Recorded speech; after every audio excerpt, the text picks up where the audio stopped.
Ito na ang hinihintay ninyo, ang inaabangan ninyo, CCU Worldwide. Nakisaya ang mga kapatid galing sa iba't ibang bansa sa Asia sa isang sing-along concert ni Kuya Daniel Razon noong ika-17 ng Marso ngayong taon. Narito ang news report ni Dana Delieva live sa Singapore.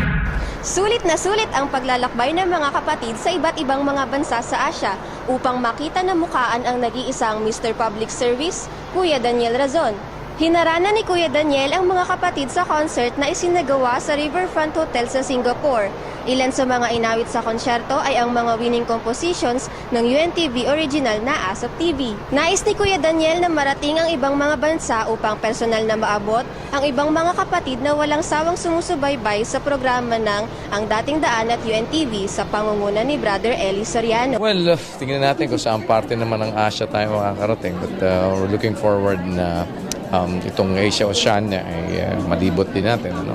Ang concert na ito ay handog pasasalamat ni Kuya Daniel sa lahat ng pagsuporta ng mga kapatid sa kanyang mga advokasya, hindi lamang sa Pilipinas, kundi sa iba't ibang panig ng mundo.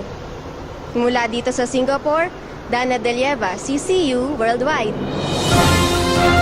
Oh! This just in! Pasalamat/convention/concert na unang ginanap sa Singapore ay susundan dito sa Australia. Narito ang news report ni Eileen Lavalo.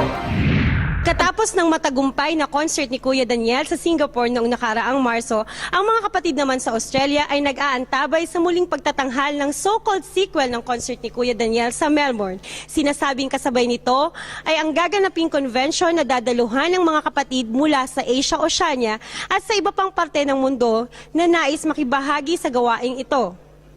Inaanyayahan ang lahat na pagtalagahan at paghandaan ang nalalapit na okasyong ito. Marami ng paghahanda ang ginagawa as of this moment, Terence. Excited na ang mga kapatid, loobin ng Diyos, magkikita-kita po tayong lahat sa isang natatanging concert ni Kuya Daniel at gayon din sa convention na gaganapin. Babalitaan na lang namin kayo ulit for more updates, so stay tuned.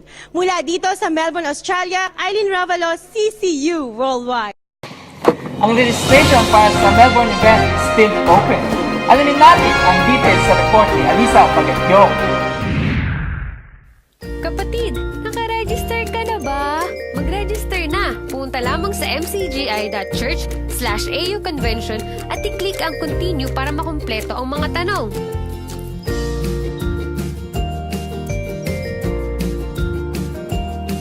Once natapos na, ay i-click lamang ang submit button para makita ang confirmation message na nagsasabing natanggap na ang iyong registration.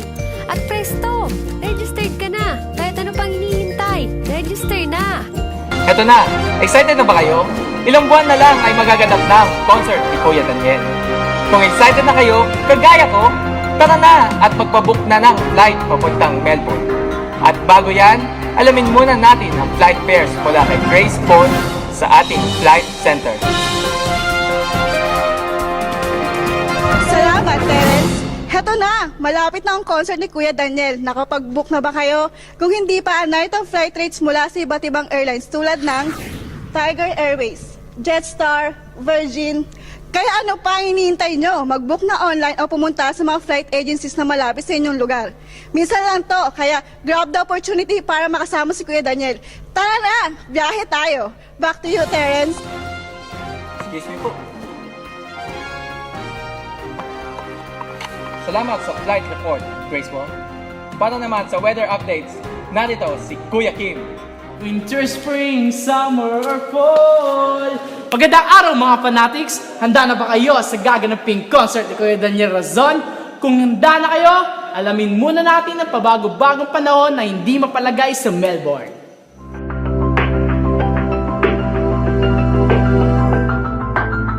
Kilala ang Melbourne sa pagkakaroon ng crazy weather, tulad na lamang ng araw na ito. Magiging maaraw sa umaga dahil kay Haring Araw. Ngunit pagdating ng tanghali naman ay bahagyang magiging maulap. At sa kinagabihan naman ay uulan ng malakas kaya magdala tayo ng pangsanggalang sa lamig at ulan para maiwasan ang pagkakaroon ng sakit dahil sa panahong ito, bawal magkasakit. Ano man ang maging lagay ng panahon, hindi ito makakahadlang sa paggawa ng mabuti. Kung kalooban ng Diyos, siguradong mangyayari. Balik sa'yo, Terence!